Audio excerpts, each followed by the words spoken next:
Hello friends, मैं हूं आपकी दोस्त नेहा और लेकर आई हूं आपके लिए फिर से एक नई वीडियो। आज की इस वीडियो में हम करने वाले हैं कंटिन्यू बीएड नोट्स का जो हमारा सीरीज़ चल रही है development of educational system in India. Book हमारी चल रही है जिसमें हम अभी बौद्ध शिक्षा के बारे में पढ़ रहे हैं। तो जो लोग भी अभी फर्स्ट टाइम वीडियो देख रहे हैं, फर्स्ट टाइम चैनल पर विजिट किया है, उन सभी को welcome to my YouTube channel sociology notes, जिसमें आपको मिलती हैं सोशियोलॉजी नोट और बीएड नोट से रिलेटेड बहुत सारी अच्छी वीडियो जो कि आपको फुलफ़िल करती हैं आपकी नोट्स के लिए, आपको हेल्प करती हैं आपके बीएड नोट्स जो भी आपके नोट्स होते हैं, और सोशियोलॉजी नोट्स जिसमें आपको पीजीटी, डीएसएसबी या एमए सोशियोलॉजी, बीए सोशियोलॉजी जो भी होता है आपका, वो सब को आपको हेल्प करते हैं। और आई होप आपको ये सारी वीडियोस आपको कहीं ना कहीं हेल्प करती होंगी। अगर हेल्प करती हैं, आपको अच्छी लगती हैं, तो कमेंट करके ज़रूर बता दिया करिए, क्योंकि आपका एक कमेंट ही मेरे लिए बहुत इंपॉर्टेंट होता है कि अगर मैं कोई वीडियो अपलोड करती हूँ तो मेरे व्यूअर्स, मेरे सब्सक्राइबर्स जो हैं वो वीडियोज़ देखते हैं तो उनको कैसी लगती है। बस आपका एक कमेंट ही मेरे लिए बहुत ज़्यादा इंस्पायर कर जाता है, तो इसलिए मोटिवेशन देता है मुझे और अच्छे काम करने के लिए। तो चलिए स्टार्ट करते हैं अपनी आज की वीडियो। तो जो लोग भी अभी फर्स्ट टाइम जुड़े हैं मेरे चैनल से, चैनल को सब्सक्राइब कर लीजिए ताकि मैं और जो वीडियो डालूँ उसका जो नोटिफिकेशन है वो आप तक पहुंच जाए। और अगर आपको लगता है ये वीडियोस अच्छी हैं तो उनको आगे ज़रूर शेयर और फॉरवर्ड कर दिया करिए ताकि और लोगों तक भी पहुंच पाए और बहुत दूर तक मेरी वीडियोस जा पाए। आप लोग का जो हम लोग की फैमिली है वो और बड़ी हो पाए। तो चलिए शुरू करते हैं अपनी आज की वीडियो। तो इससे रिलेटेड जितनी भी वीडियो हैं वो आपको आई बटन या लिंक में मिल जाएंगी, वहाँ से आप जाकर देख सकते हैं। तो मैंने अभी जो लास्ट वीडियो डाली थी उसमें हमने तक्षशिला किया था और चंद्रगुप्त संजीवक किया था। आज हम करने वाले हैं नालंदा विश्वविद्यालय।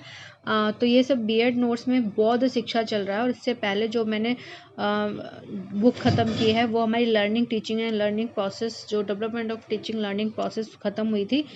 तो वो भी आप वीडियोस देख सकते हैं मेरे चैनल पर जाके बीएड नोट्स की प्लेलिस्ट में। तो चलिए स्टार्ट करते हैं अपनी आज की वीडियो। तो नालंदा विश्वविद्यालय यह संसार का सबसे प्राचीन विश्वविद्यालय था तथा यह वर्तमान में बिहार प्रांत के पटना शहर के लगभग 75 किलोमीटर दूर स्थित था। यह महात्मा बुद्ध के प्रिय शिष्य सारिपुत्र की भूमि थी। ठीक है, यहाँ अशोक के प्रथम बिहार की स्थापना ईस्वी पूर्व 3री शताब्दी में कराई तथा ईस्वी पूर्व 2री शताब्दी में यह शिक्षण केंद्र के रूप में विकसित हुआ। 7वीं शताब्दी में यह अपने विकास के उच्च शिखर पर था। ठीक है, इस विश्वविद्यालय में 300 अध्ययन कक्ष, 8 बड़े सभा भवन, 13 छात्रावास यानी कि हॉस्टल्स और उनके शिक्षक निवास भवन तथा भोजनालय यानी कि कैंटीन भवन थे। इसके चारों ओर 1 किलोमीटर लंबी और आधा मीटर चौड़ी मील एवं पक्की 4 दीवारें थी, जिसके माध्यम से एक 9 मंजिला विशाल पुस्तकालय भवन था यानी कि लाइब्रेरी, जो 3 भागों में बटा था: रत्नसार, रत्नोदधि और रतन रंजक। ठीक है, तो देखते हैं हम ये शॉर्ट क्वेश्चंस में पूछा जाता है कि रत्नसार, रत्नोदधि या रत्नोजंग क्या था। ठीक है, या जो नालंदा विश्वविद्यालय का जो पुस्तकालय था वो किन 3 भागों में बटा हुआ था, है ना। तो ये आपको शॉर्ट क्वेश्चंस में पूछा जा सकता है। तो देखिए, रत्नसार में धर्म और संबंधित हजारों पुस्तकें थी। रत्नोदधि हमें विज्ञान से संबंधित पुस्तकें थी, है ना। रत्नोदधि उन्होंने मतलब एक वर्गीकरण किया हुआ था कि ऐसे ऐसे डिपार्टमेंट में ये बुकें होंगी, है ना। और रत्नोरंजक में सभी कलाओं से संबंधित पुस्तकें थी। ठीक है, तो कभी कभी पूछ लिया जाता है कि रत्नोरंजक का मतलब क्या था, जिसमें कलाओं से संबंधित ज्ञान दिया जाता हो, है ना। तो ये भी एक आप लिख सकते हैं। इस विश्वविद्यालय को 200 गांव दान में मिले हुए थे। विश्वविद्यालय का 200 गांव दान में मिले होने का मतलब ये था कि जो गांव वाले थे वो इस यूनिवर्सिटी को कुछ ना कुछ सपोर्ट करते रहते थे। जैसे आज के टाइम में स्कॉलरशिप या डोनेशन दिया जाता है, उसी प्रकार से जैसे गांव दे दिए जाते थे कि भाई इसमें आपको जो भी नीड्स चाहिए होंगी वो ये गांव आपकी फुलफिल करेंगे। तो विश्वविद्यालय का प्रमुख भिक्षु कुलपति विश्वविद्यालय के भिक्षु द्वारा निर्वात होता था। इसको 2 समिति प्रशासनिक एवं शैक्षिक का गठन होता था। विश्वविद्यालय के प्रधान द्वारा पर भिक्षुओं द्वारा प्रवेश परीक्षा ली जाती थी तथा इस परीक्षा में मात्र 10 से 25% छात्र सफल होते थे। ठीक है, 10 से 25%, यानी कि बहुत कम ही छात्र इसमें एंट्री ले पाते थे, और एंट्री ले भी पाते थे तो सफल इतने कम बच्चे होते थे, 25%, है ना। तो फ्रेंड्स देखिए, जो भी हमारे टाइम में अब हो रहा है, पहले होता आ रहा है, वो सब कहीं ना कहीं शिक्षा में अभी भी कुछ ना कुछ इंक्लूड उसका अंश बचा है हमारी शिक्षा में भी, जहाँ हमें हमारी परीक्षाएं ली जाती हैं, हमें हमारा हर 6-6 महीने पे या हमारा हर उसमें जो भी कुछ ना कुछ ऐसी चीज़ें कराई जाती है जिससे हमारा ज्ञान और ज़्यादा बढ़ता है। जैसे वाद विवाद ले लो, या इंटरव्यू ले लो, या साक्षात्कार ले लो, या कुछ भी ऐसी चीज़ें जो बच्चों को, टेस्ट ले लो, यूनिट टेस्ट ले लो, है ना, तो जो बीच बीच में कराई जाती हैं, तो वो कहीं ना कहीं हमारी पुरानी चीज़ों से ही ली गई हैं। फिर देखते हैं पाठ्य विषय क्या था इस नालंदा विश्वविद्यालय का। बौद्ध साहित्य एवं दर्शन, चारों वेद, न्याय, सांख्य और तथा योग, दर्शन, जैन धर्म, व्याकरण, गणित, रसायन, ज्योतिष, कला, शिल्प एवं आयुर्वेद, चिकित्सा की शिक्षा दी जाती थी। इस विश्वविद्यालय में प्रतिदिन 100 व्याख्यान होते थे, लेक्चर, जिसको हम लेक्चर बोलते हैं, 100 व्याख्यान होते थे। सातवीं में यहाँ 1500 शिक्षक थे। इनकी 3 क्षेत्र थे। ठीक है, इनकी 3 क्षेत्र थे। 20 से 29 ग्रंथों की व्याख्या करने वाले, 30-39 ग्रंथों की व्याख्या करने वाले तथा 50 या दूसरे अधिक ग्रंथों की व्याख्या करने वाले विश्वविद्यालय में लगभग 10,000 छात्र थे। इनमें चीन, Tibet, Japan, Korea, Burma, Sumatra एवं लंका के छात्र थे। उच्च शिक्षा में सफल छात्रों को स्नातक की उपाधि दी जाती थी।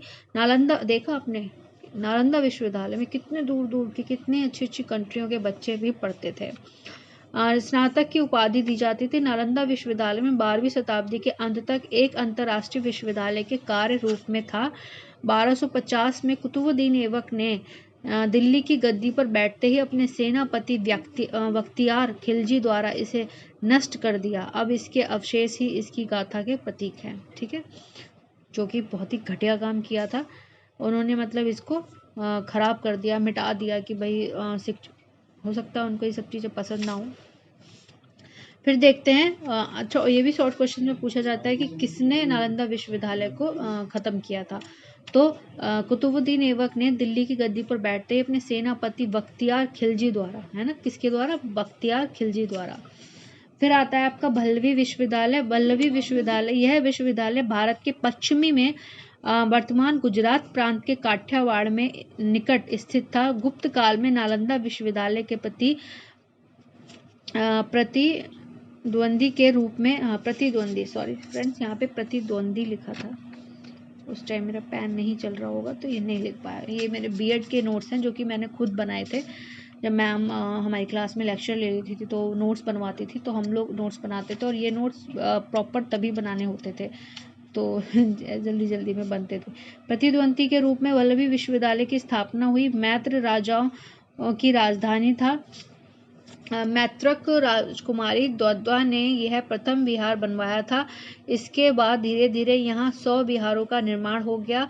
इसमें एक विशाल पुस्तकालय भवन था जिसमें शासन के अनुदान प्राप्त होता था। इसमें 200 विद्वान शिक्षक तथा 6,000 छात्र थे। इस विश्वविद्यालय के स्नातकों को शासन में उच्च पद पर प्राप्त नियुक्त किया जाता था। 12वीं शताब्दी में यह विनाश को प्राप्त हो गया। ये भी 12वीं शताब्दी में इसका भी खात्मा कर दिया। फिर आता है आपका विक्रमशील विश्वविद्यालय। यह मगध में गंगा तट पर एक पहाड़ी के ऊपर स्थित था। इसका निर्माण पाल वंश के राजा धर्मपाल ने 770 में 1810 ईस्वी के उत्तरार्ध में करवाया। इस विश्वविद्यालय में भवन के केंद्र में यहाँ बोधि, यानी कि महात्मा बुद्ध की मूर्ति तथा उसके चारों ओर 108 मंदिर थे। विश्वविद्यालय के चारों ओर पक्की 4 दीवार थी जिसमें 6 द्वार थे।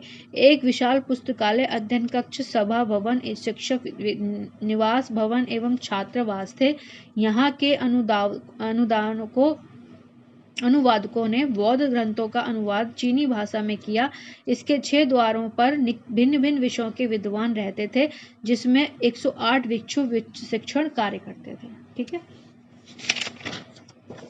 जो सदा सदा एवं संयम जो सादा जीवन बिताते थे। इसमें 3000 छात्र पढ़ते थे। 1203 में बख्तियार खिलजी ने इसे भी नष्ट करा दिया और इसके समस्त शिक्षकों की हत्या कर दी। इसके पुस्तकालय में भी आग लगा दी और 6 माह तक जलती रही, जो कि 6 माह तक चलती रही। मतलब इतना विशाल पुस्तकालय था, इतनी बड़ी लाइब्रेरी थी कि जब उसमें आग लगाई गई तो वो 6 महीने तक कंटिन्यू जलती रही। तो आप सोचिए कि कितना सारा वहाँ पे पढ़ने का सामग्री होगी जो 6 महीने तक कंटिन्यू जलती रही, है ना। उपरोक्त के अतिरिक्त अन्य शिक्षण केंद्रों में सारनाथ, नादिया, जंगद्वाल, मिथिला, औदंतपुरी एवं कांची प्रमुख थे। ठीक है, तो फ्रेंड्स ये थे हमारे यूनिवर्सिटी यानी कि विक्रमाशील विश्वविद्यालय, वल्लभी विश्वविद्यालय और आपका नालंदा विश्वविद्यालय और आपका तक्षशिला विश्वविद्यालय, है ना। तो अगर आपसे शॉर्ट क्वेश्चन में पूछा जाता है कि खिलजी द्वारा किसने कौन कौन से जो विश्वविद्यालय थे वो नष्ट किए गए थे, तो कौन कौन से थे आपके, वल्लभी विश्वविद्यालय और विक्रमाशील नहीं, नालंदा विश्वविद्यालय था आपका, ठीक है, और आपका था विक्रमाशील विश्वविद्यालय। तो फ्रेंड्स ये थे आपके यूनिवर्सिटी बौद्ध धर्म में, जिसमें बौद्ध धर्म की शिक्षा दी जाती थी। तो बौद्ध धर्म की शिक्षा चीनी भाषा में दी जाती थी विक्रमाशील विश्वविद्यालय में। तो ये भी आप शॉर्ट क्वेश्चंस में याद रखिएगा। तो आई होप आपको वीडियो पसंद आई। अगर वीडियो पसंद आई तो लाइक शेयर कमेंट जरूर कर दिया करिए और मेरी वीडियो आगे जरूर फॉरवर्ड करिए ताकि और लोगों तक भी पहुँच पाए जो लोग भी बीएड कर रहे हैं। Thank you so much.